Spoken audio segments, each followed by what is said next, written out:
Hello and welcome to Seesar Gear. I'm way over here today. We're going to be talking about the Blush, which is a Pedal Partners and Maneco Labs shoegaze delay and pitch shifting pedal. And I wanted to talk about it because I just got off of tour. And I say that very loosely. My tour was only like 3 weeks long, but I went around lots of places. I was in Colombia and in Germany, and it was something that I took with me. This pedal I took with me, and ran my bicycle through it as well as some synths, and I really enjoyed it. It was a little bit of an experiment because I got to practice with it at home a little bit, which is why I took it. But I really learned about it, I guess, on the road, and it's really fun. It gave me lots of opportunities to explore that I didn't know I would be able to do. And so what I've done is I've paired it up today with my little haunted box here that I threw together years ago, and it's I need to probably update or repair some things on my haunted box, but it gives me some good triggers that I can use to show off what the pedal does. So that's what we're going to be doing today. This pedal, let's go through the controls. I like to go through the controls. You have a button that gives you the difference between delay effects that they have available. And there's a soft delay and a nostalgia delay, and then a mixture, I believe, this is a combination. And I've got it on the nostalgia, and I believe that the nostalgia is effectively a maybe a Bucket Brigade analog kind of sound. It's nicer. To me, it's nicer. The soft sound is less defined, I'm going to say, although that's not bad. That's not like it's a negative thing. It's just a difference in what the pedal can do. So anyway, I've got it on nostalgia. There's different modes. Then you have a blend of the effect itself, and then you have a blend of how much modulation you get with the effect. So this is the delay, and then this is the modulation of the delay. And you have those three things down here as well. You have a pitch. They call it a drift button. It's kind of a pitch shift. It's kind of a speed between the delay repeats. It is what it says on the tin, I guess. It's a drifting of pitch button. Then you have in the middle what they call cascades, and this is effectively the number of echo repeats that you have. And then the last one is shimmer, which is the amount of modulation, and maybe it's the frequency of modulation. This is the amount, this is the frequency. That's probably a better way to think of it. Then you got this little button down here, and this guy is a hold button or a tap button, which is operated by the left stomp trigger. And you can latch onto certain sounds and create sustains with the hold, or you can hold it down with the tap button to get like a momentary latch, I believe. And then this is your bypass over here. So let's give it a spin directly. I'm trying to think if there's anything that would be something that I need to point out ahead of time. One thing I do want to point out is I have several Pedal Partners pedals, and I have several Maneco Labs bits of gear. Mostly I have Eurorack gear from Maneco Labs, but I picked up the blush and the mesmerizer. I believe that's also Maneco Labs with them. And they have been some of the most high quality things. So they're a little bit, I'm going to say the tiniest bit pricey. They're not overpriced. They're not something where you go, dadgum, they could have come down on the price on that. I think they asked a fair price, and I was happy to give it to them. But I will say it's more expensive than some pedals out there that do have decent quality. So this one was, I think, $285 maybe, something like that. And then the mesmerizer was over $300, I think. I've spent a good $700 or $800 on their pedals between the two of them. Although the other pedals that I have were partnerships with different companies. And then the Maneco Labs Eurorack gear that I've got has been also excellent. That's another reason I wanted to get it. I've got a grown expander, and they've just been wonderful to play with. One thing I really like about some of the Maneco Labs gear, and I'm going to guess that may have been their influence on this pedal, is the performativity of it. It's very hands-on, and if you've seen any of my other reviews, you know that I like things that are performative. So this fits that bill. You have to do stuff to make it work. But that's the nature of playing an instrument. You play it. You don't push a button and look at it, unless maybe your family battle snake, and then it's okay because they're deafening.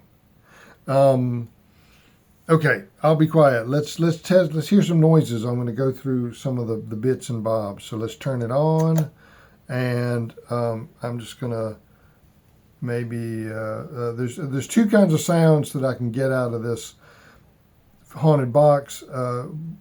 With any haunted box, there's sustained sounds, and then there's truncated sounds. And I believe that depending on how you have the blends mixed, you can get different effects from the blush that are more or less effective with the types of sounds you're putting into it. So we're just going to explore. We're going to experiment things together, and go from there. I'm going to move this power cable to another side. There we go. All right. Here's a sound. We're just starting with a bow. I don't know if you can see it in the oh yeah, you can. These on the end down here are skewers, and I'm using them as tines. If you here, I'm going to do it with it off first. If you pluck them, you get a nice bouncy sound, and if you bow it, you get a nice metallic bowed sound. So now that you've heard the dry sound, let's bust out with some blush.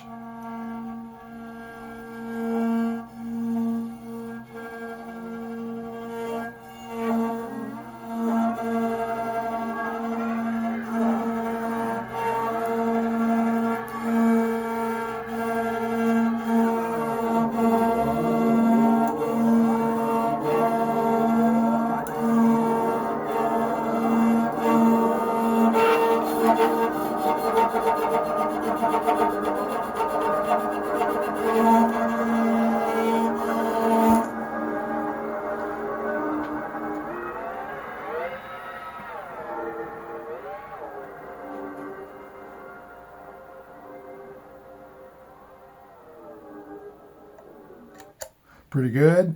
I am going to be a terrible content creator, and I'm going to go turn up the volume on my amp because I want you to hear it. We can blow the neighbors out of the water. It's fine. Another thing that you can do is obviously play light sounds and get really cool effects. So let's turn it back on.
There you go. That's pretty pretty good example of the things that it can do.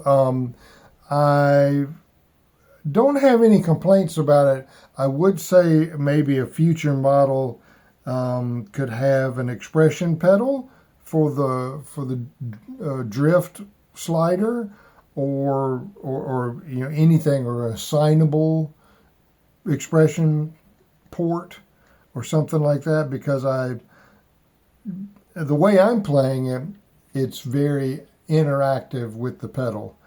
The way I believe that Pedal Partners probably plays it, from watching their videos and whatnot, they do move the sliders. They're not idle, but I think they're a little bit more subtle. They're a little bit more set it, play some, do some like tweaking for little enhancements, but it is more or less a guitar pedal, and it's intended to be a guitar pedal, and there's nothing wrong with it being a guitar pedal. It's just simply I'm putting it into a different context, and I think that I think they would be excited about it. I hope they would be. I'm not sure. Don't know them. I should say that. I guess I should bust out with the transparency stuff.